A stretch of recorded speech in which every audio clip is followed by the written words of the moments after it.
Estamos aqui numa noite de celebração. A Igreja de Deus, esse ano, ela completa 137 anos.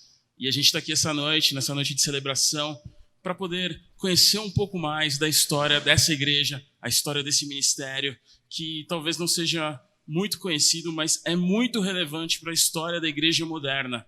Para me ajudar aqui, eu tenho o pastor Nivaldo Ribeiro, que já é da casa, já esteve aqui várias vezes conosco, e a pastora Edviges, que vão guiar a gente aqui nessa viagem histórica aqui ao passado, para a gente poder, talvez, aqui até entender o futuro, o presente aqui. Gente, muito obrigado. É um prazer inenarrável receber vocês aqui essa noite. Tudo bem com vocês? Tudo bem, graças a Deus. Está ótimo. Muito bom estar aqui com vocês. Amém. Obrigado, Leandro, por mais esse convite. É uma satisfação para nós estarmos aqui com você, com nossos telespectadores, né? Claro. E poder uma vez mais participarmos, falar um pouquinho mais da Igreja de Deus e da pregação do Evangelho no mundo, né? Para falar de duas coisas que eu amo, que é falar de Deus e falar de história, falar história da igreja. Tem coisa melhor reunida aqui essa noite? Espero que possa me corrigir. Eu sei que eu estou aqui do lado de duas pessoas que têm conhecimento que é valiosíssimo e eu quero aproveitar esse conhecimento. Então, para a gente dar início aqui já, a fundação da nossa igreja acontece no final do século XIX. No século XIX, ali no final, estava acontecendo muita coisa no mundo. A gente tem ali, em 61, 1861, a gente tem Guerra Civil Americana. Em 64 tem o assassinato ali de Lincoln. Em 94, ali, 1894, a gente tem a criação do cinema pelos irmãos Lumière.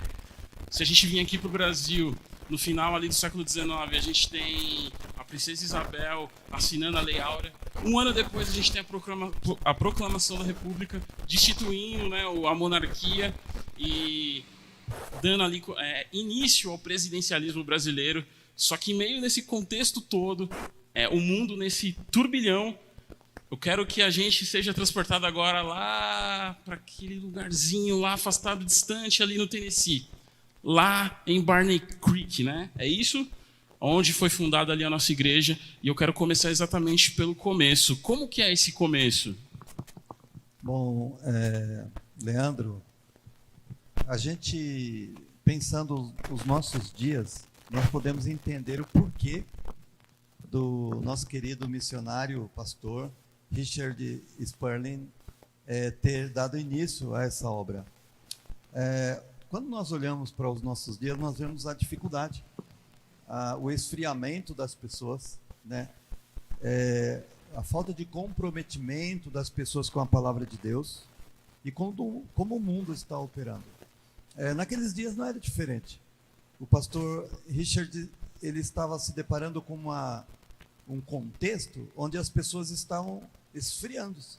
As pessoas praticavam a religiosidade, ao invés de praticar a palavra de Deus. E não só ele, mas como outras pessoas também estavam descontentes com as suas vidas espirituais. Estavam enfermas espiritualmente. Então o pastor Richard convidou algumas pessoas e eles, numa quinta-feira, que era o dia 19 de agosto de 1886, se reuniram num moinho que ficava na junção de dois córregos. Um era chamado Barney e outro chamado Crocker. Então ficava nessa esquina, nessa junção, um moinho onde eles se reuniram com um grupo de pessoas. E daquele grupo de pessoas, ao final daquela reunião, 8 pessoas resolveram assumir essa possibilidade de mudança que eles viam surgindo, de comprometimento com Deus. E então denominaram aquele grupo que estava saindo dali como União Cristã. Era um grupo de fraternidade, um grupo que se ajuntava para orar, para ler a Bíblia, e se comprometer com a palavra de Deus, mais especificamente naquela reunião onde eles colocaram o Novo Testamento como a regra de fé e prática. Então dali começa o movimento. Mas esse pessoal, o senhor falou que o Richard ele era pastor, então suponho eu que ele fazia parte de alguma igreja, é isso? Sim, ele era pastor e o filho também eram pastores batistas. Então tinha ali um pensamento reformista, é isso? Essa era a ideia? É uma ideia eles estavam buscando uma renovação espiritual. Eles estavam buscando uma volta à santidade. Tanto é que no ano de 1886 teve um movimento do Espírito Santo, onde eles tiveram o batismo no Espírito Santo. Ali, a partir daquele momento, em 1886, 10 anos após a fundação, inclusive o pai do Richard Spurley Jr. já tinha falecido, mas o filho ainda continuava à frente do movimento. Aquele momento foi um momento de avivamento. Foi um momento, devido ao fato deles estarem buscando a Deus sinceramente, estarem santificando as suas vidas, buscando a santidade. Então o Espírito Santo começou a se derramar, e a partir daquele momento ali, em um local chamado Grupo Escolar Tiller, a partir daquele momento ali começou um avivamento no meio deles, e um derramar do Espírito Santo, com curas, batismo no Espírito Santo e muita salvação de vidas. Então aquilo marcou definitivamente o começo como uma união, uma fraternidade. Mas a partir dali eles começaram a buscar a santificação. E depois, em 1902, em decorrência dessa busca, o nome União Cristã foi mudado para Igreja da Santidade, devido à ocorrência desse movimento de santificação. Quando a gente fala de história da igreja moderna, geralmente a gente começa ali em Gales, depois Azusa, né? Sim. Então isso é antes disso. Sim, a Rua Azusa, o movimento começou em cerca de 1905, 1906, mas a Igreja de Deus, esse mover do Espírito Santo já havia sido começado na Carolina do Norte em 1905. Em 1886, né, em 1905 tinha sido o movimento da Rua Azusa. Mas você vê que praticamente 10 anos antes já havia esse mover do Espírito Santo já na Carolina do Norte. Sim, pastora, também quer entender. Nós percebemos ali o agir já do Senhor, tentando mudar a situação daquele povo que vivia ali. Pessoas que estavam comprometidas com o Senhor, que precisavam de uma mudança, mas que a estrutura local da igreja onde eles frequentavam não possibilitava. Então isso vai fazer com que haja um despertar na vida de alguns. E o Richard vai ser esse canal através do qual a vida vai estar mudando para eles. Eles vão buscar a Deus, vão se reunir em oração. Um grupo que começa com 8 pessoas. É muito pouco. Mas é uma reunião contínua de clamor, de oração, de buscar a Deus. E nessa busca incessante, nós vamos começar a ter o fluir do Espírito Santo e também as perseguições. É esse grupo que não é mais aceito na igreja, local onde eles estavam, porque eles foram cheios do Espírito Santo, então falavam em línguas, algo que era contrário à doutrina da época. E o que eles precisam fazer? Eles não têm mais lugar ali, mas eles querem continuar servindo a Deus. Então, esse novo grupo, chamado União Cristã, como o pastor já disse, é que vai dar origem à semente do que nós somos hoje, a Igreja de Deus. E como é que foram essas perseguições? Elas partiam da igreja mesmo, local? Olha, na verdade, essa perseguição ela veio primeiro dos crentes, das denominações ao redor, que não aceitavam isso e que começam as perseguições. Depois, os vizinhos e outras pessoas. Essas perseguições vêm com apedrejamento, destruição de casa, através de fogo. Eles destruíram tiro. A igreja, havia ganhado um terreno, eles estavam construindo um local, Sim. Se ajuntaram e amontoaram todo aquele material que era o material da igreja. De tábuas, né? De tábuas, desmontaram tudo e atearam fogo. Misericórdia. Isso para não permitir que eles continuassem se reunindo ali. Só que a gente sabe que a perseguição é um combustível tremendo para a evangelização e para o crescimento da obra de Deus. Então, essa perseguição ela vai fazer com que esse grupo não se amedronte, mas que ele passe a buscar mais a Deus. Então, eles são impedidos de alugar casa, muitos perdem emprego, muitos aqui são tratados de uma forma tão terrível que até delegados e pessoas de autoridade da comunidade se reúnem para persegui-los. É uma perseguição sistematizada. Sim, mesmo, né? Organizada. Mas né? é interessante que a perseguição ela faz parte da história da igreja. Se eu pegar desde a época da igreja primitiva, Sim. foi perseguido imperador, pós-imperador, e não é diferente, né? Não É foi, isso né? que eu ia acabar de falar agora, porque se a Pode gente falar, olhar- complemente então. Se a gente olhar um paralelo, né? A gente olhando o livro de Atos, observando o livro de Atos, a gente vê que havia uma perseguição tanto de uma parte dos religiosos, né? Como até mesmo da questão da parte política. Sim. Então, naquilo que interessava, eles se juntavam para perseguir os nossos irmãos. E a situação ali também, na Carolina do Norte, era muito parecida. Tanto porque havia muita gente influente que pertenciam a essas igrejas e que, por terem uma posição de influência, acabavam participando juntos para tentar impedir com que o movimento se desenvolvesse, né? Não, nós temos que ver também isso, não como uma perseguição simplesmente porque não queria que um outro grupo surgisse, mas por achar que eles estavam certos. E aí lembra muito o zelo de Paulo, né? O apóstolo Paulo, que no seu zelo perseguiu a igreja, até ser despertado para descobrir que o que estava acontecendo era o mover do Espírito Santo, não era uma heresia. A mesma coisa aconteceu com esse grupo. Só que, mesmo em meio às perseguições, alguns anos depois, nós vamos ver que esse grupo que perseguiu a igreja foi levado à justiça e, na hora da sentença, os crentes que sofreram a perseguição intercederam em favor deles, para que eles fossem perdoados e não acontecesse nada. Por quê? Porque o objetivo era alcançar aquelas vidas, era evangelizá-las. E a partir daí a gente vai ver um mover cada vez maior de crescimento na igreja. Porque eles viram que aqueles a quem eles estavam atacando tinham um coração bondoso e que queria também a salvação e não a perseguição deles. A gente vê que de 1902, que se reuniram para dar o nome de Igreja da Santidade, até 1910, a igreja se multiplicou de uma forma que já tínhamos 31 igrejas em 1910. E com mais de 1.000 membros, para uma igreja que está começando. 8 anos, 31 igrejas, naquela época principalmente, e no lugar onde eles estavam, era um milagre.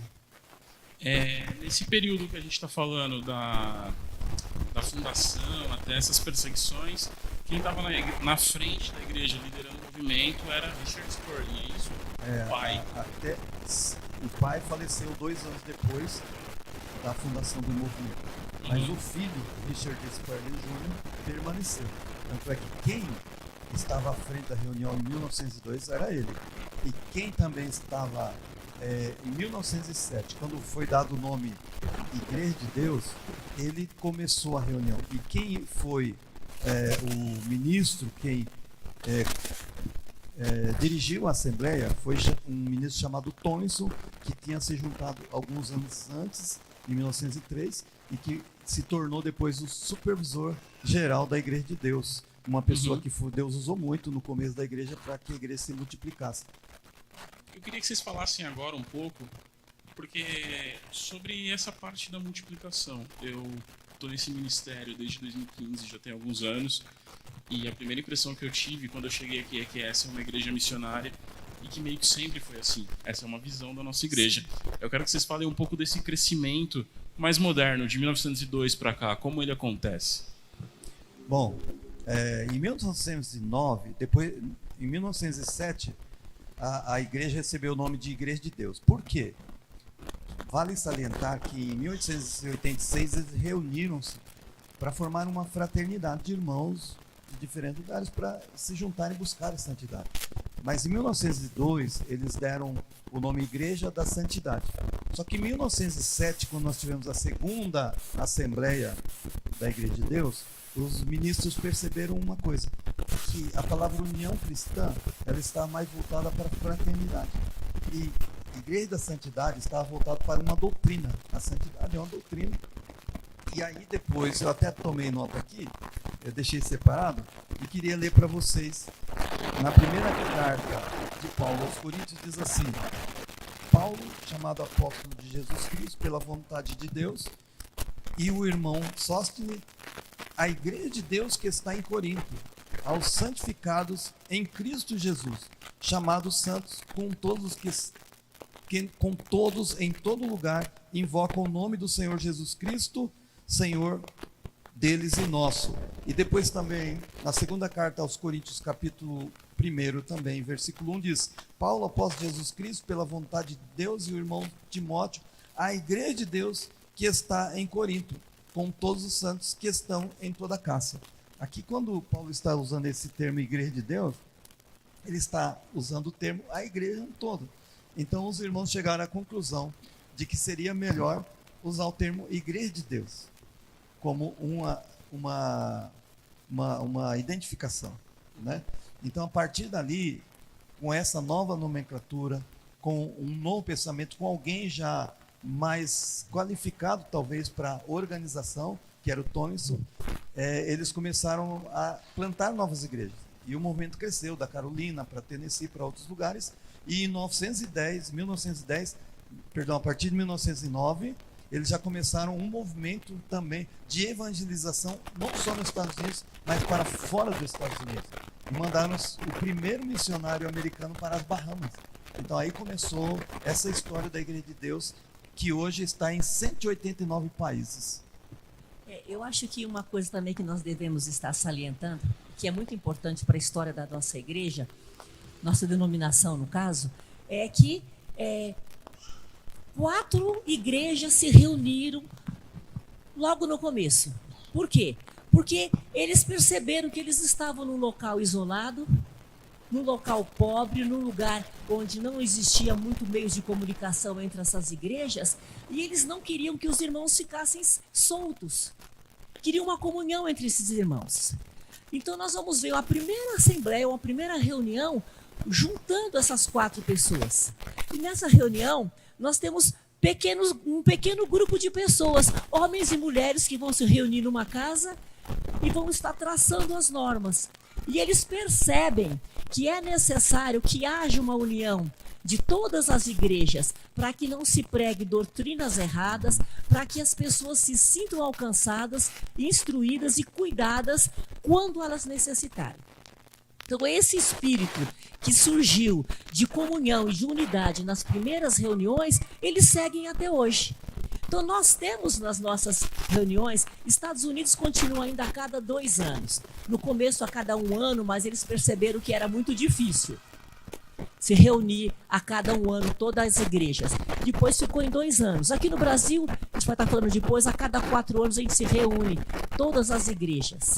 O ano que vem nós vamos ter, nos Estados Unidos, a reunião mundial das igrejas de Deus, onde o convite é feito a todos. Nem todos podem comparecer, mas todos podem ir e participar. São discutidos o quê? As normas, são discutidos os detalhes da igreja, dúvidas, tudo que precisa ser feito e ser tratado Governo, como um doutrina, todo. né, pastor? Governo e doutrina. Eu trouxe aqui para os irmãos, a gente pode até estar mostrando, né? Nós temos um livro de ensino na igreja, o Edigide. Esse é um livro que foi formado através dessas assembleias a cada 2 anos, definindo quais eram as normas da igreja, o que deveria ser feito. Para quê? Para evitar desvios teológicos. Porque a base da igreja é a pregação de Cristo e dos apóstolos. Então não é para se mudar a partir de inovações, mas se manter fiel à palavra de Deus. E para se manter fiel à palavra de Deus, ela tinha que estar apoiada numa base sólida. E essa base sólida, não só através do evangelho, mas também de normas e governos que viriam reger todas as denominações e igrejas, congregações, todas as congregações da igreja de Deus. Já que a senhora está falando sobre isso, queria que a senhora falasse um pouco sobre a nossa confissão de fé. Sim, nós temos aqui, eu quero até antes estar mostrando aqui, o ano passado nós editamos uma Bíblia, Uma Bíblia deusiana. Muito bonita, né? Muito bonita, né? Essa Bíblia foi fruto de trabalho da nossa liderança, de que há muito tempo nós gostaríamos de ter uma Bíblia da denominação. Então, em associação com a Sociedade Bíblica do Brasil, nós emitimos uma Bíblia que foi vendida para todos os membros, né? Com a possibilidade de estar sendo reeditada futuramente, dependendo da demanda.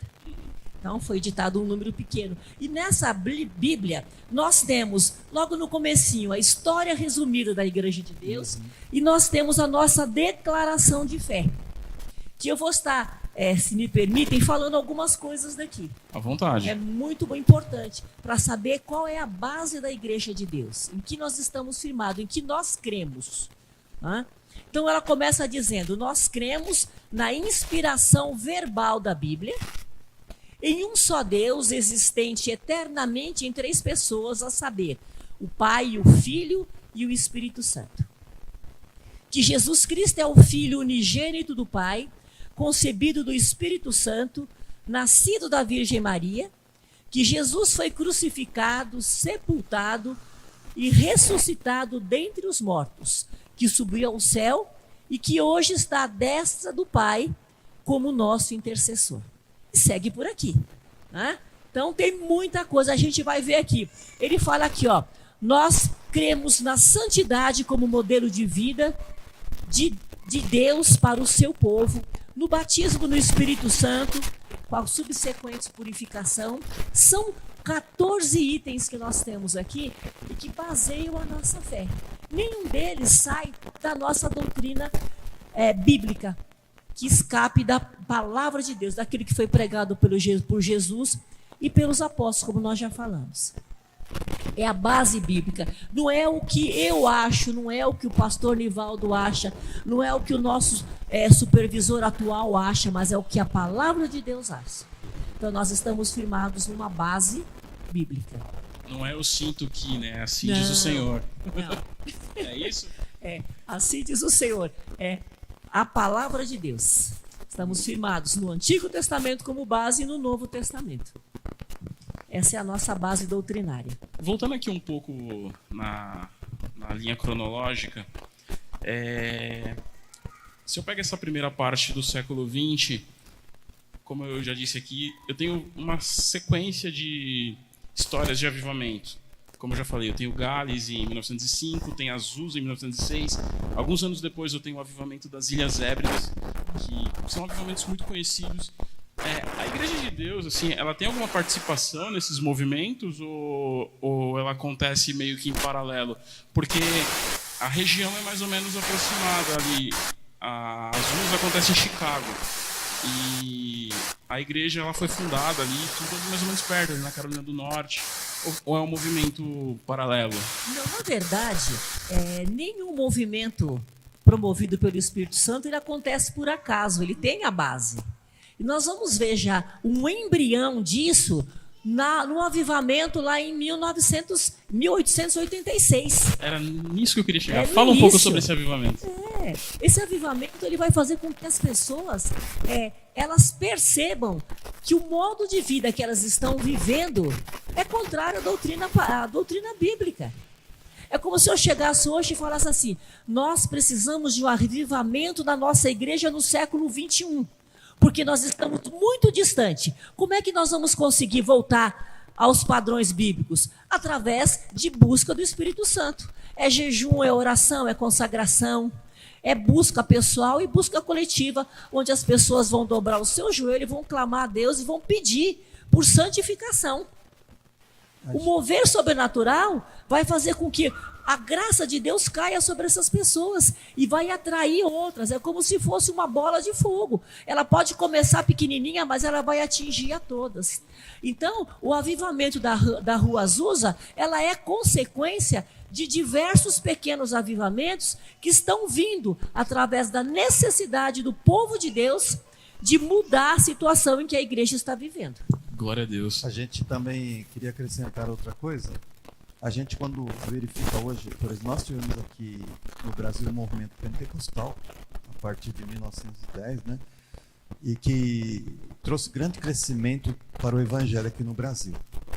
Mas você vai observando que no decorrer das décadas, né, e chega a um século, as igrejas começam a ficar burocráticas, as igrejas começam a ficar divididas, as pessoas começam a se tornar religiosas. Então, isso era o problema que existia naquela época. Então, as pessoas que tinham um coração fiel, um coração voltado para Deus, estavam insatisfeitas com isso. E aí eles começam a fazer o quê? Buscar a Deus. Porque o que traz o avivamento? A convicção do pecado, a convicção de pecado, e o arrependimento e confissão de pecado. Se não tem arrependimento e confissão de pecado, o avivamento não vem. Mas quando o Espírito Santo revela a palavra de Deus, ilumina a mente e o coração de pessoas que estão nas trevas, as pessoas se convertem. Então, o avivamento, ele envolve a santificação das pessoas e almas para Cristo. Se houver avivamento e não tem salvação, é um pouco estranho. Então, o avivamento, o resultado é vidas ganhas para Cristo. E a gente vê que o resultado do avivamento da Igreja de Deus foi que a Igreja de Deus se espalhou pelo mundo todo. Então o avivamento tem essa função de trazer almas e glorificar o nome de Cristo, né? Avivamento costuma ter consequências, né? Claro. Tem um autor que eu gosto muito, eu não tenho certeza se essa frase é dele, mas é o Wesley Duell, que ele diz que um avivamento é quando a personalidade de Deus impacta uma comunidade. Então acho que é isso. Aproveitar que o senhor falou sobre o movimento pentecostal brasileiro, e eu queria já entrar aqui no Brasil. Como é que a Igreja de Deus ela chega no Brasil? Em 1940, já como nós falamos antes, em 1909, a Igreja de Deus se dispôs a sair dos Estados Unidos. Já em 1940, um supervisor para a América Latina chamado Ingram, ele veio fazer a primeira visita no Brasil. Mas ele não conseguiu conexões, ele não conseguiu estabelecer algo aqui, para ficar como uma base, pelo menos. Então ele volta para os Estados Unidos. Em 1949, um outro supervisor chamado Wessel Hargrave, ele veio até a Argentina, veio ao Brasil e conheceu, na Argentina mesmo, um missionário que era suíço, que chamava Albert Wiedemer. E esse missionário estava no Paraná, na cidade de Morretes. Então ele fez contatos. E em 1951, então, o missionário Albert, ele entra em contato com a Igreja de Deus e quer se tornar o missionário da Igreja de Deus. Aí o missionário Hargrave conecta, e então aquelas igrejas ali, em 1951, elas se tornam a primeira Igreja de Deus no Brasil. Isso lá em Morretes, no Paraná. Então esse missionário Albert, ele começa a evangelizar e formam dois grupos, um em Morretes e a outra em Antonina, no Paraná. Mas em 1954, ele era suíço, veio de uma igreja um pouco mais tradicional, então ele começa a entrar um pouco em choque com o movimento pentecostal. Em 1954 ele decide voltar para a Suíça, e então os grupos que estão ali acabam se perdendo. Mas Deus tinha os seus propósitos. Deus tinha um propósito. Por isso, no ano seguinte, aí é uma outra história, em 12 de março de 1955, foi estabelecida definitivamente a Igreja de Deus no Brasil. Mas aí tem uma história antes, que se você tem alguma pergunta, depois uma história com outra pessoa que é importante também falar. Não, pode entrar direto na história. Na verdade, nós vamos ver que, tendo extinguido a primeira célula de trabalho no Brasil pela Igreja de Deus, esse trabalho vai ficar parado um pouco, porque eles precisam de alguém para que dê crescimento aqui. E essa oportunidade ela vai chegar indiretamente através de uma missionária que vai estar chegando aqui no Brasil. O nome dela é Matilde. Matilda Poulsen. Poulsen. Carolina Matilda Poulsen. Ela vai estar chegando aqui no Brasil em 26 de agosto de 1934. Ela é enviada pela igreja americana Calvário Pentecostal. É uma denominação pequena lá. Não tem muitas posses financeiras para sustentar um trabalho muito grande aqui. Mas ela vai ficar aqui no Brasil. E ela vai fazer esse trabalho durante alguns anos. No começo, o trabalho é muito pequeno. Por quê? Porque vai ter perseguição, ela não consegue alugar uma casa para fazer um salão, não consegue alugar casa para ela morar. Então, a perseguição, ela continua existindo. Porque o Brasil dessa época aqui, ele ainda é um Brasil muito católico. Então, o protestantismo, ele não é visto com bons olhos para muitas pessoas. O campo dela era no Paraná? Não, Rio de Janeiro ela começa. Ela chega no Rio de Janeiro, né, em 1934. Só que ela não fica só no Rio de Janeiro, ela começa lá, mas ela percebe que o Espírito Santo a está levando para Goiás. E ela vai, em catalão, ela vai montar o primeiro trabalho lá. É lá que ela vai desenvolver. E esse trabalho dela, ele não vai ficar restrito só a Goiás, ele vai ficar em outros estados do país também. Então ela veio como mulher, né, e aí eu puxo a brasinha para a minha sardinha, né? O trabalho da mulher, né, importante naquela época, numa época em que ela precisaria estar ao lado de alguém para desenvolver o trabalho, ela conseguiu implantar um trabalho muito grande. Então pode falar, pastor. Não pode. Termina aí, eu vou falar, porque eu quero lembrar uma coisinha mais atrás. Então, né? Nós vamos ver aqui que ela, quando ela começa esse trabalho, pequenininho, quando ela sai o trabalho, ela está com 30 igrejas, 40 obreiros e aproximadamente 70 membros no Brasil. Fruto do trabalho de uma pessoa que obedeceu o chamado de Deus e veio fazer a obra. Ela teve dificuldades, teve trabalho na conversão. E nessa conversão, ela vai ter outras pessoas, já brasileiros, que vão se converter e que vão estar ajudando o trabalho dela. Eu queria, assim, acrescentar um detalhe, assim. O historiador da Igreja de Deus, Silas de Carvalho, ele diz assim, que ele fala, você vê que de pequenas coisas Deus faz grandes coisas. Isso aconteceu na Igreja de Deus, lá no Moinho, né, em Barney Creek, e depois aqui também em Catalão. Fala, por que não na capital, Rio de Janeiro, por que não Brasília, Goiânia, mas Catalão? Diz assim, que ela veio por uma igreja, que chamava Igreja do Evangelho Calvário Pentecostal, que no norte, ali no norte dos Estados Unidos, quase no Canadá. E era uma igreja pequena e única, ele cita que era uma única igreja, e que só fez 2 trabalhos. Um trabalho de orfanato em um outro país fora dos Estados Unidos, e aqui no Brasil com a Matilda Paulsen.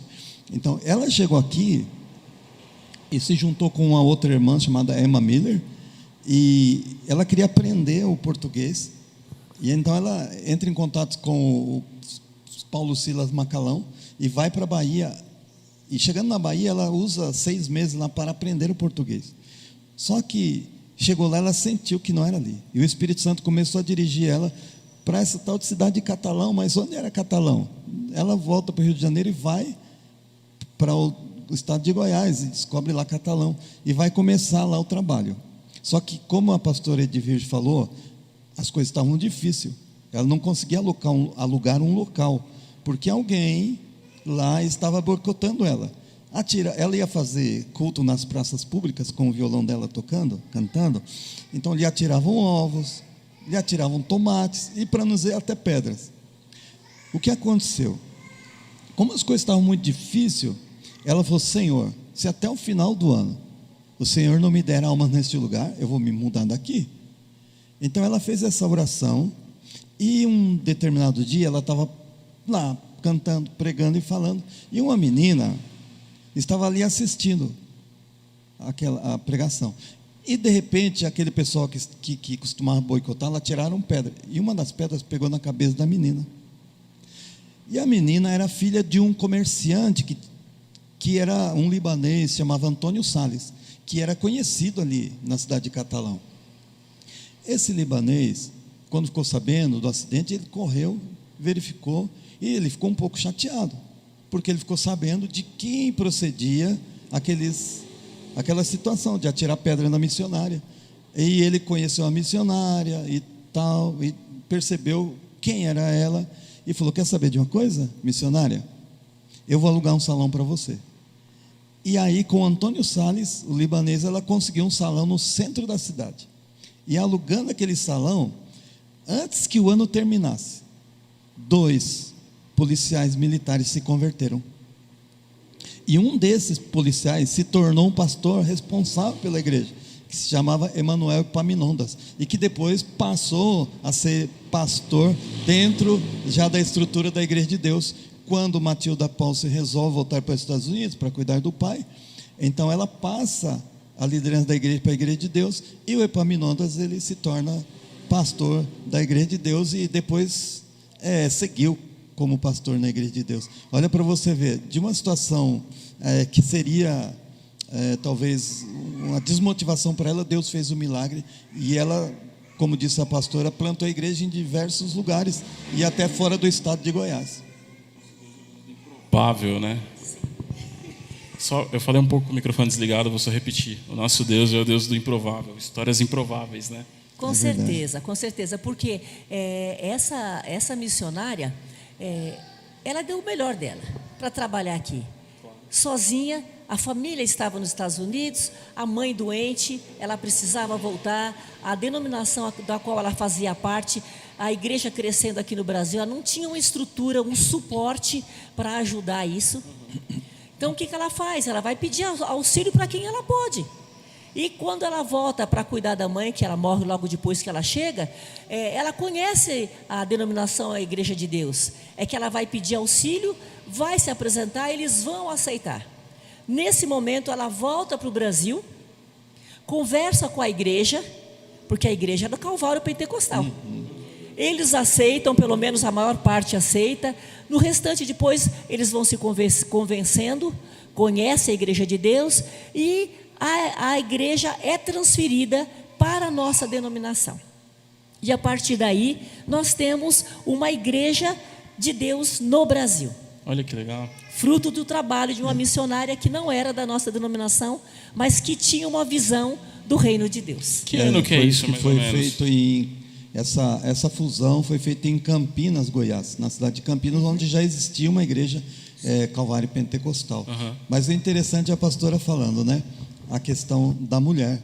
Ela era uma mulher de muitas qualidades, uma mulher bonita, uma mulher inteligente, uma mulher que era sábia e que conquistou muita gente. Então ela, como mulher, honrou muito o ministério da mulher da Igreja de Deus, né, pastora? Agora nós temos aí mulheres pastoras de igreja, mulheres na liderança da educação, mulheres estão ocupando, né, os quadros da Igreja de Deus. Então nós temos essa inspiração aqui no Brasil pela Matilda Paulsen, que hoje também inspira as mulheres da Igreja de Deus a trabalhar, né? Amém. Eu perguntei aqui, que ano que foi isso, mais ou menos, essa fusão? Essa fusão foi feita em Campinas, Goiás, no dia 12 de março de 1955. 55. Isso.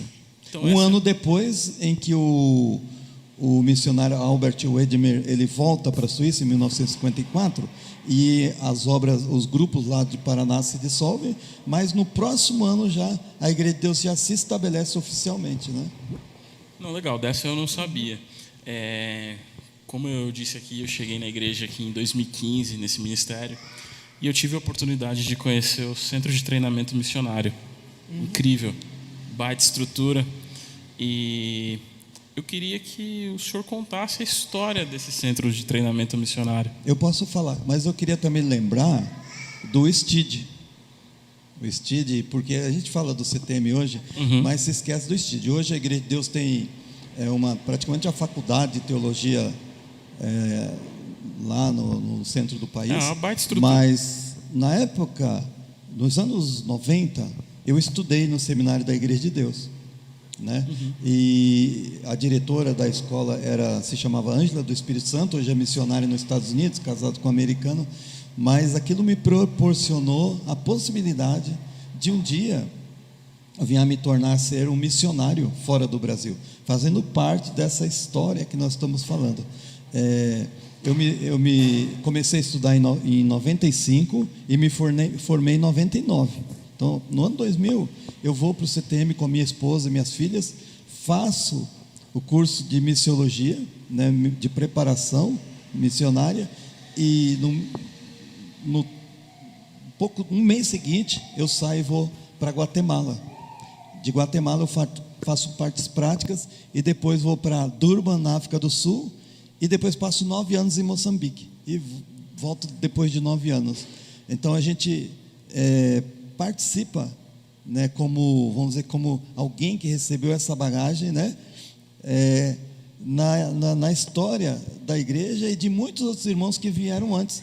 Porque quando a gente fala da história da igreja, a gente fala lá da igreja primitiva, fala dos movimentos na época do grande século missionário, né, John Wesley, William Carey, etc. Mas nós não podemos esquecer esses aqui que vieram, né, de 1800, 1900 adiante, né? E que nos inspira, né? Como nós vimos o caso da Matilda Paulsen aqui. Então, são pessoas que nos inspiraram e que nós estamos aqui hoje fazendo aquilo que eles já fizeram antes, levando a igreja de Deus, a obra do Senhor adiante, né? Uma coisa que nós devemos lembrar também com relação à educação, a nossa educação teológica, é que nós devemos muito ao pastor, o missionário Bill Watson. Sim. Ele chega ao Brasil aqui, eu até anotei as datas, são muitas datas, a gente acaba esquecendo se a gente não anota. Em outubro de 1956. Ele vem como missionário e ele tem uma visão educacional tremenda. Então ele vai substituir o MacArthur, né? Ele vai lançar as bases do que hoje é o Seminário Nacional, o CEID. Nós temos lá o começo de tudo, de toda a nossa educação. E a partir desse seminário que começa ali em Goiânia, nós vamos tendo, com a igreja crescendo, os outros seminários em outros estados. Pastora, eu vi dizer... também o centro missionário que fica aqui em São Paulo. Fala um pouco dessa parte educacional. Eu ouvi dizer assim, uma coisa só engraçada, né? É que o missionário Bill Watson, quando ele chega no Rio de Janeiro, ele não tinha um dos braços. Não queriam deixar ele entrar, não queriam permitir que ele entrasse no Brasil, porque dizendo que ele era um inválido. Mas ele mostrou que ele tinha muitas capacidades. Ele entrou no Brasil. O governo, como assim não deixava ele entrar? Na migração, né? Por algum motivo não queriam permitir que ele entrasse. É uma história engraçada que ele contou. Aí depois, exótica. Ele veio, a pastora conta aí toda a história da importância dele, e eu mesmo tive a oportunidade de vê-lo pregando. E dizem alguns irmãos, é a lenda que se conta, que tinha gente que queria imitar ele, então colocava o braço para trás na hora que ia pregar, imitando o Bill Watson. E tem outros, dentro da igreja de Deus tem vários irmãos aí. Eu até pude conhecer um irmão chamado Bill Watson, em homenagem ao nosso missionário Bill Watson. A nossa área educacional, ela é muito grande. Nós temos seminários e núcleos teológicos basicamente em todos os estados do país. Tá? Nós temos seminário, por exemplo, nosso seminário aqui em São Paulo. Nós temos um seminário que funciona ali no prédio da freguesia, juntamente com o CTM e a igreja, um prédio que nós ganhamos. Tá? Esse prédio foi doado para a educação. Então, é essa história aí que eu quero saber. Como a igreja começou a se desenvolver, eles queriam colocar um centro de treinamento para enviar missionários. E eles resolveram que esse centro seria em São Paulo. Então, houve doação dos Estados Unidos para a compra desse prédio. E ali funcionaria não só a igreja, mas o seminário e também o centro teológico. Então, essas doações possibilitaram não só a compra, mas também a instrução de muitas pessoas que passaram por aquele local. Nós temos ali pessoas que não eram da igreja de Deus, mas que foram formados. Formamos muita gente ali, muitas pessoas. Nós tivemos missionários americanos que começaram aquele trabalho ali, com apoio, porque a gente não tinha ainda missionários ou pessoas habilitadas para exercer o trabalho educacional aqui no Brasil. Eu digo São Paulo, no caso, da Igreja de Deus. Nós tínhamos, é claro que nós tínhamos outros profissionais com capacidade para reger o seminário. Mas a gente queria formar também profissionais da Igreja de Deus. Então, nós tivemos aqui professores americanos que vinham dar aula, que vinham formar o pessoal aqui. Para quê? Para capacitar essas pessoas. E através do empenho, não só lá em Goiânia, mas também aqui em São Paulo, nós conseguimos formar pessoas que foram depois sendo mestres em outros locais. E hoje nós temos aqui o curso de mestrado. Não é reconhecido pelo MEC o nosso curso, né? Não houve interesse em reconhecer, por razões denominacionais. Então, nós temos o curso básico, o curso médio, curso bacharel, nós temos área na educação cristã, vários cursos paralelos que nós damos, e nós temos também o curso de doutorado, que começou a ser dado aqui no Brasil, mas que está sendo dado fora, né? A expectativa de estar voltando para o Brasil. E também o mestrado. Eu Tudo queria, isso. dentro dessa área da educação, eu queria lembrar que agora recente, quem assumiu a direção do CEID lá é uma pastora muito conhecida nossa aqui em São Paulo, que é a pastora Conceição. E a nossa direção nacional de educação, agora a liderança nacional de educação, está com o bispo Kleber Spirandelli, que é de Minas Gerais. Que foi, não sei se ele vai acumular os cargos, mas que ainda é o nosso diretor regional de educação. Mas há uma curiosidade, Leandro, assim, a pastora estava falando, né, sobre essa questão da compra do edifício ali, que nos Estados Unidos os jovens têm um costume, por exemplo, de pegar as férias deles e cortar grama, fazer isso, e eles arrecadam fundos com isso. E os jovens da Igreja de Deus dos Estados Unidos tiveram uma participação grande na compra daquele edifício. Olha para você ver como o trabalho dos jovens é importante, né? E quando o edifício foi comprado, tudo aquilo que a pastora falou, mas há uma pessoa que foi importante na minha vida, na minha formação missionária, que se chama John Thomas Reis, e que ele foi diretor ali do CTM, do nosso Centro Transcultural de Missões, hoje, que antigamente tinha o nome de Centro de Treinamento Missionário, hoje é Centro Transcultural de Missões, e quem é o diretor é o Gustavo José Chaves, é um doutor que esteve como, ele é argentino, esteve como missionário na Catalunha, na Espanha, e juntamente com a sua esposa Mariane, eles são os líderes, né? Ela é líder de missões a nível nacional, e ele é o diretor do CTM. Então, mas anteriormente, quem foi o responsável era o John Thomas Reis. Ele começou um trabalho de formação de jovens voltado para missões, jovens do Brasil, jovens que vinham de Argentina e de outros países da América Latina. Nós já tivemos o caso de vir pessoas dos Estados Unidos para estudar aqui, até de Portugal e da França. Já tivemos membros, alunos que vieram de lá para virem estudar aqui no Brasil, porque se tornou, vamos dizer assim, o Centro de Treinamento Missionário se tornou uma referência dentro da área de treinamento de missões. Nós temos missionários brasileiros hoje, 16 missionários que estão espalhados aí pelo mundo, e a maior parte deles passaram pelo CTM. Há uma importância muito grande de alguém que quer ir para o campo missionário, e é uma vocação da Igreja de Deus, estar bem preparado.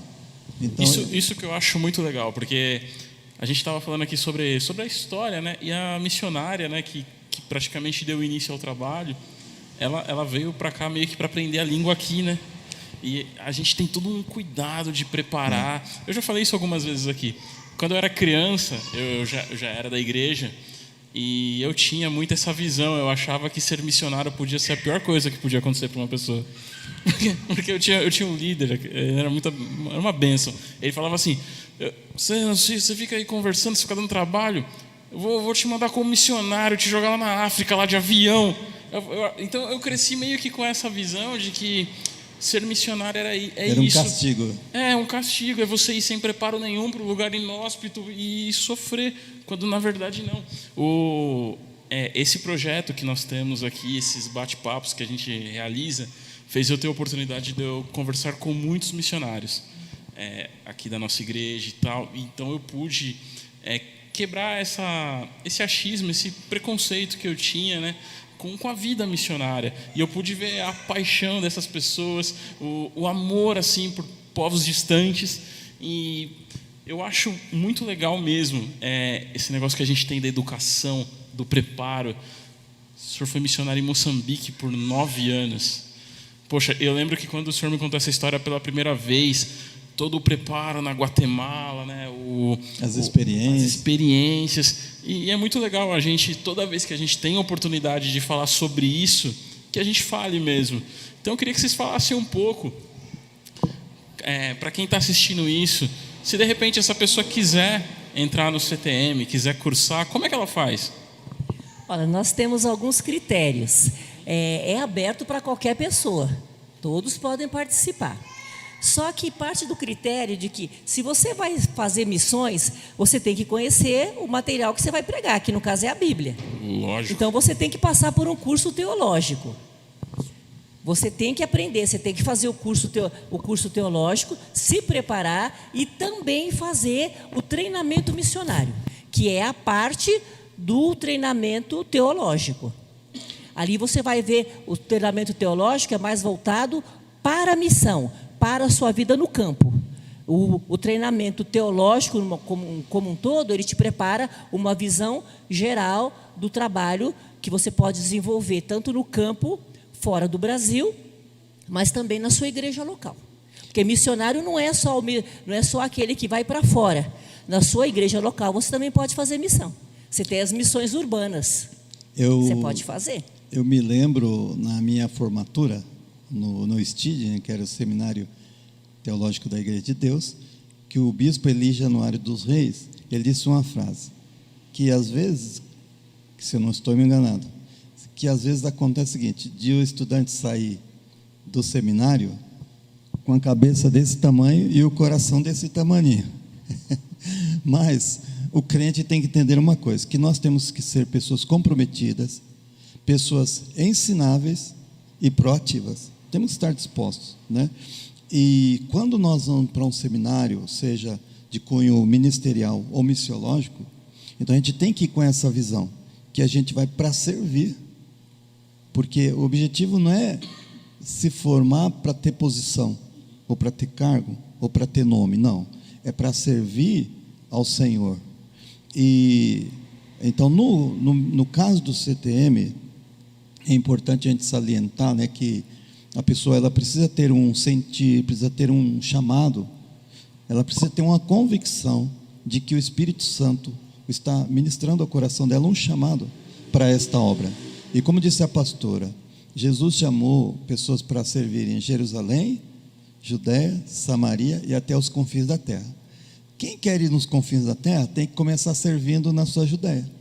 O que é a sua Judéia? A sua casa, o seu vizinho, o seu trabalho. Quem não consegue ganhar uma alma aqui, o que faz ela pensar que ela vai ganhar uma alma nos confins da terra? Entende? Então a gente tem que ter essa mentalidade. E a pessoa que tem essa mentalidade, essa convicção, ele tem esse sentir.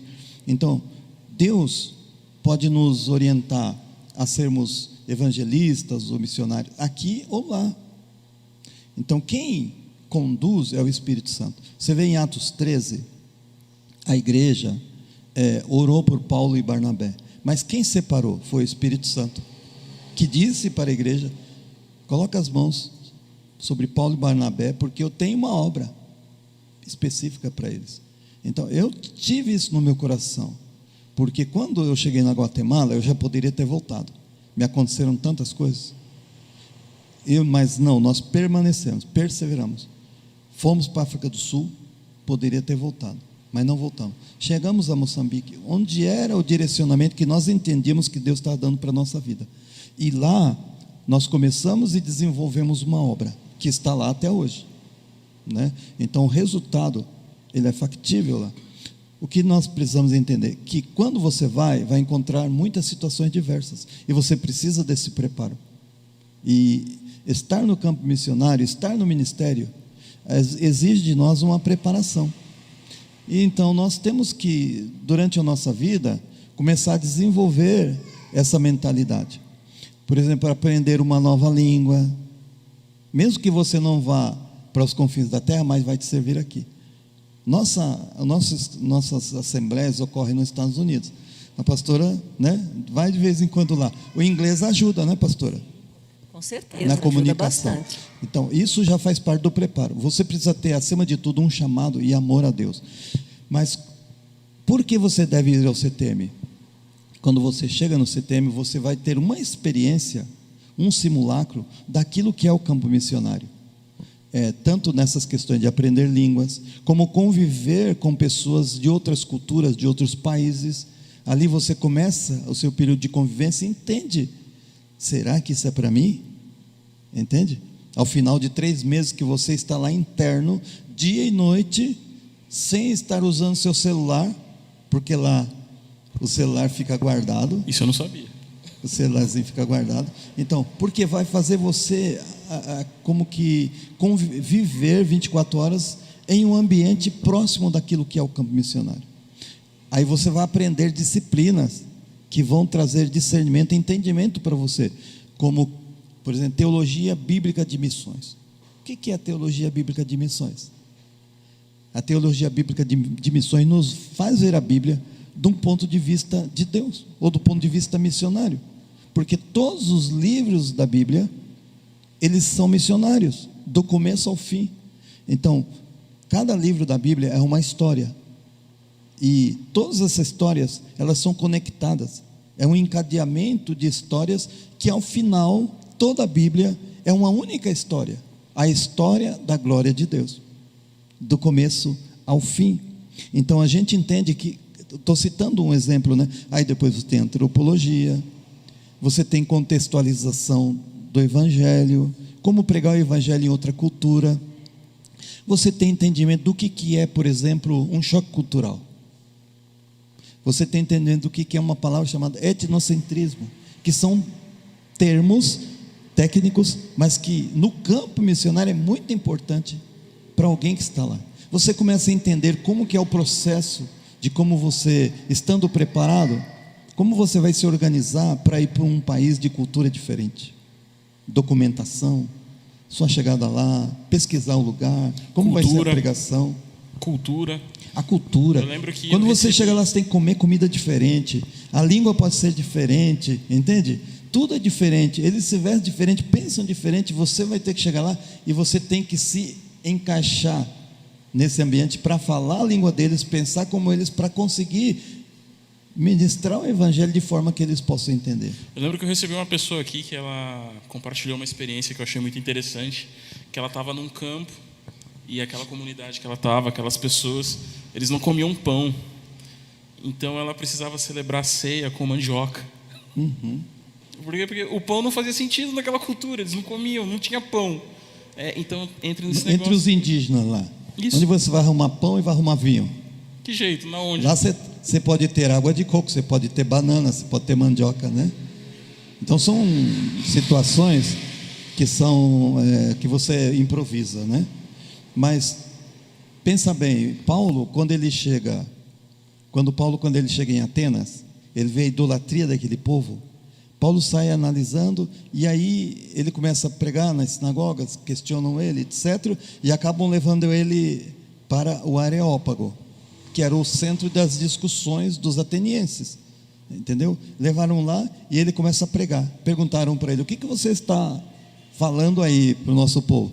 Ele começa a pregar, e ele cita: olha, eu vejo que vocês de fato são muito religiosos, tem Deus para todas as coisas, e eu vi que há um Deus entre vocês, que está lá, um altar ao Deus desconhecido.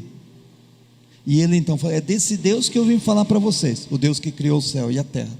Então você vê o gancho que ele pegou dentro da própria cultura, e depois um pouquinho adiante ele cita os poetas gregos.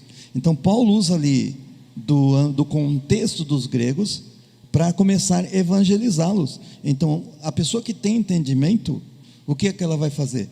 Ao invés de contrapor e criticar aquela cultura, ele vai se utilizar de elementos da cultura para poder pregar o Evangelho para aquele povo, de forma que eles possam compreender. Porque se nós levarmos a nossa cultura para eles, dificilmente eles vão entender. É importante isso, né? Na verdade, não entende, né? Não entende. Na verdade, eles nem vão entender. É uma coisa diferente. Vai ser o estrangeiro que mora ali com eles, com as suas esquisitices, né? Esse é o problema. Então o CTM tem essa função, né, de preparar obreiros que queiram estar mobilizando. Nós temos no CTM um treinamento para mobilização de missões. Agora mesmo eu tive em Itu, no distrito lá de Itu, e tivemos um congresso de missões, falando sobre o que é um chamado missionário, entende? Como é a preparação do missionário, e como que é sair e... Então reunimos lá algumas igrejas, líderes e pessoas de várias igrejas, e tivemos um congresso. E agora, dia 23 de setembro, nós vamos ter em São Bernardo do Campo, também vamos ter mais um grupo de pessoas que estão dispostas a pregar o Evangelho. A gente analisa, né, e vê que há pessoas se levantando, que estão movidas pelo Espírito Santo para sair pregando a palavra de Deus. Pode ser que não vão até a Índia ou o Paquistão, mas pode ser que eles vão na Vila Paquistão pregar o Evangelho. É bom que fique claro para as pessoas que desembarcar com malas em terras distantes não os faz missionários. Sim, sim. Que, na verdade, a missão está ao nosso redor, né? E a importância do treinamento, né? Lógico. A importância do treinamento. Não, era isso que eu queria trazer mesmo. Como eu falei, da última vez que eu tive no centro, lá no CTM, eu vi uma garrafinha da Coca-Cola lá. Eu não entendi. Uma garrafa da Coca-Cola lá com o logo da nossa igreja. Que história é essa aí? Tem uma história aí? Tem uma história bem interessante. A empresa Coca-Cola, de vez em quando, ela lançava, ou lança ainda, algumas edições comemorativas. E, em uma época, ela resolveu também que ela poderia mandar... a Igreja de Deus solicitou e eles fizeram uma edição comemorativa da Coca-Cola. Eu também gostaria de ter uma garrafinha dessa. Mas eles fizeram, numa das assembleias, eles fizeram o logo da igreja numa das garrafas. Hoje a Igreja de Deus, ela tem quantos membros, mais ou menos? Olha, a Igreja de Deus, assim, nós temos uma estimativa, porque você sabe, né, pessoas entram e saem todos os dias. Sim. Mas a Igreja de Deus hoje está em 189 países. E temos mais de 8 milhões e 100 mil membros em todo o mundo, em 189 países. Nós temos cerca de 116 institutos bíblicos, com cerca de 36 mil estudantes. Isso Uau. no mundo, né? Então você vê que a Igreja de Deus está em processo de crescimento. Então ela está pregando-se a palavra. A Igreja de Deus, no que chamam-se o país mais muçulmano do mundo, que é a Indonésia, é o lugar onde mais a Igreja de Deus está crescendo. É a Indonésia? Na Indonésia. São milhares de pessoas que se convertem todos os dias. Que bênção. Na Tailândia, a Igreja de Deus está crescendo na Tailândia. Então, os países que antes eram países muito fechados, de alto risco, hoje estão se abrindo para o Evangelho. Até mesmo o Irã, que é um país fechadíssimo, hoje o Evangelho está se multiplicando no Irã. Porque se a gente analisar o relógio, né, Jesus disse que à meia-noite o noivo virá. Não é isso? À meia-noite. Jesus falou, 5 das virgens estavam preparadas, 5 despreparadas. Mas o Evangelho, ele sai da Judéia, ali de Israel, né? E é levado a Antioquia da Síria, é levado para a Grécia, é levado para a Macedônia, e o Evangelho chega depois a Roma. Não é verdade? O Evangelho alcançou o Império Romano da Judéia, Samaria, alcançou o Império Romano. Olha a estratégia de Jesus. Jesus alcança uma aldeia ali na Samaria, né? Aquela aldeia de samaritanos. Mais tarde, quando Felipe vai pregar ali, há um grande avivamento ali através de Felipe. Mas depois o Evangelho vai subindo, depois de Atos 8:1, quando surge a grande perseguição. O Evangelho vai para outros lugares e chega até Roma. Todo o Império Romano, no ano 300, quando Constantino torna a igreja como a igreja do Estado, né? O Evangelho já tinha cerca de 6 milhões de convertidos. E a história até aí não foi fácil, né? Muita perseguição, né, pastor? E nós temos até um fato bem assim interessante, que quando a gente vê Felipe pregando ali em Samaria, um dia Deus manda ele sair dali e pregar numa estrada deserta.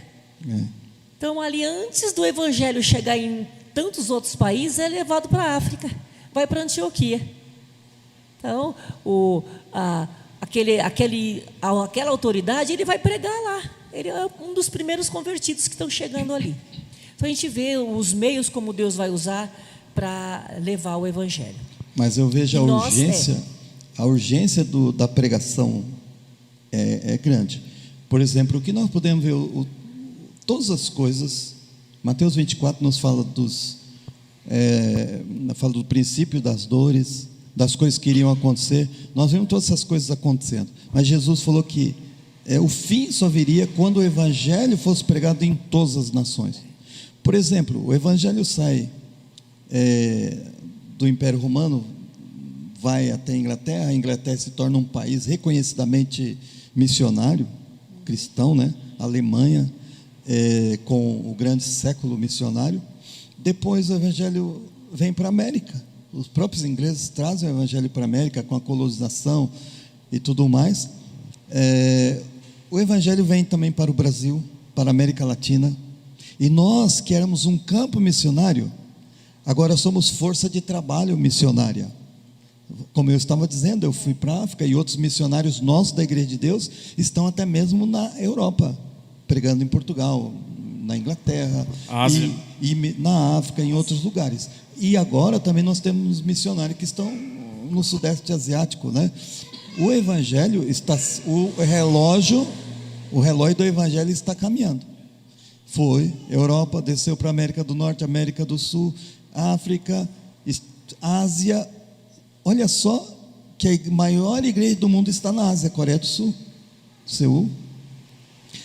A Indonésia, como estamos falando, recebendo o Evangelho. Agora o Evangelho está chegando ali de novo, de volta no Médio Oriente. Ou seja, o ponteiro está chegando para meia-noite. E países que antes eram muito fechados estão começando, quem sabe talvez através da tecnologia, Deus tem seus meios, está usando pessoas para evangelizar nesses lugares. E muçulmanos estão convertendo em sonho, na tecnologia, na internet, de diversas maneiras.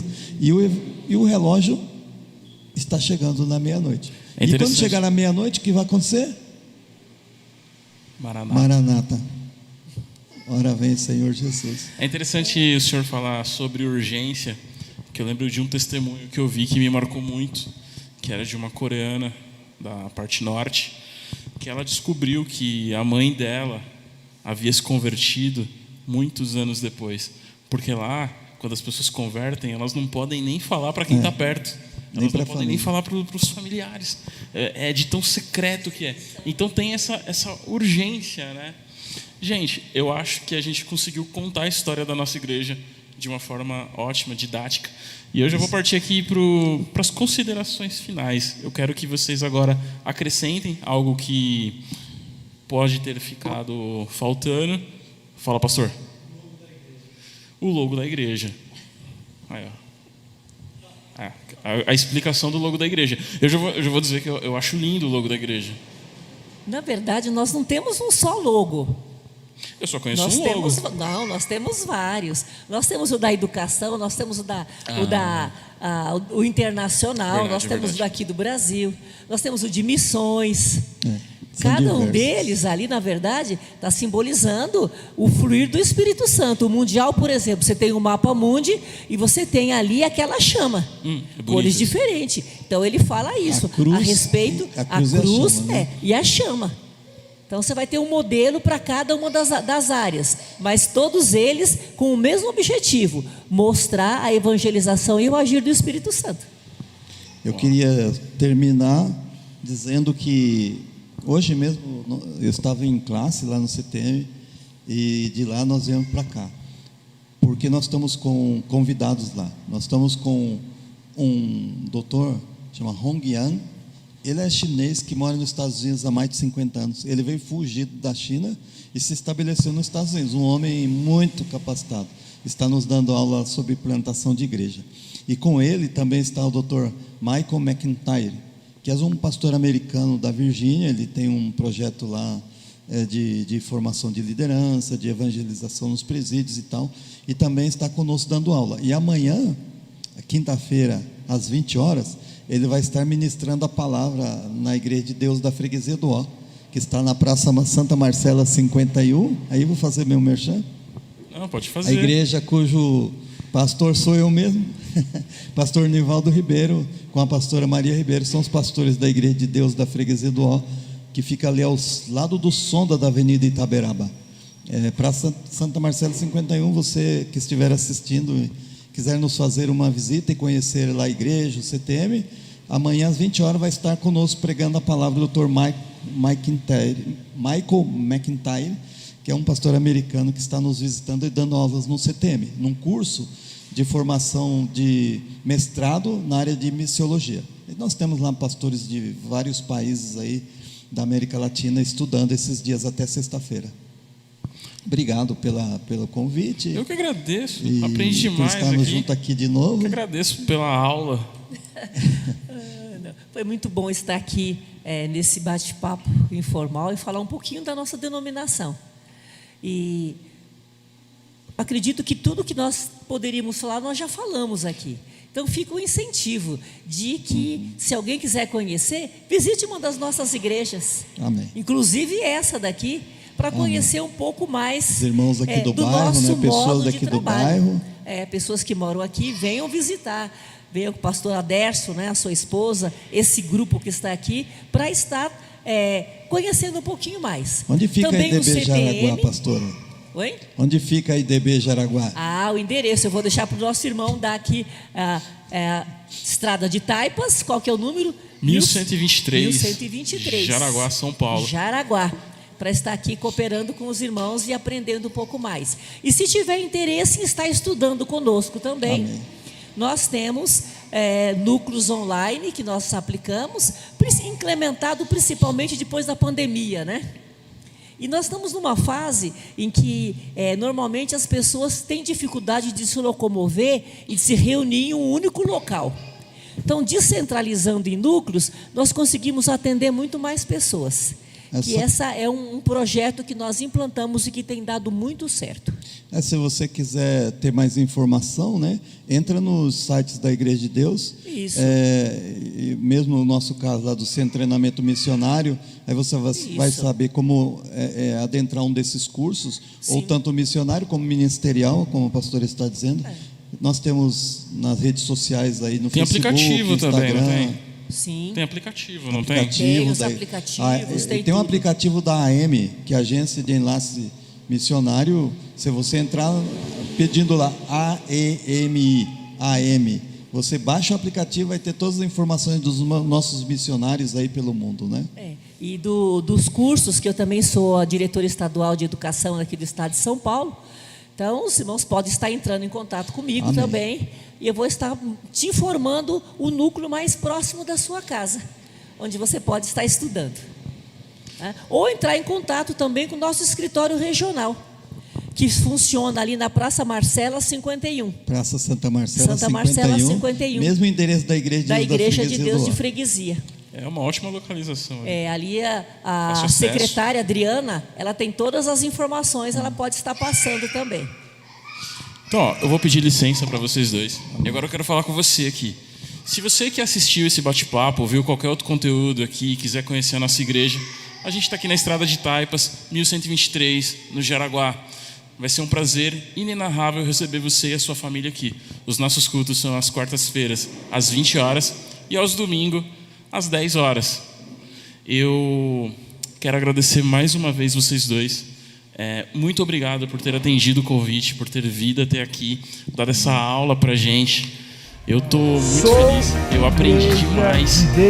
E eu espero que tenha sido uma bênção para você também. Eu vou ficando por aqui. No demais, eu quero pedir que você compartilhe esse conteúdo com seus amigos, com seus familiares. Quero pedir que você comente aqui no vídeo, que você curta, porque quando você faz isso, essa plataforma entende que esse conteúdo é relevante e pulveriza para muito mais pessoas. No demais, que Deus abençoe muito sua vida, meu irmão.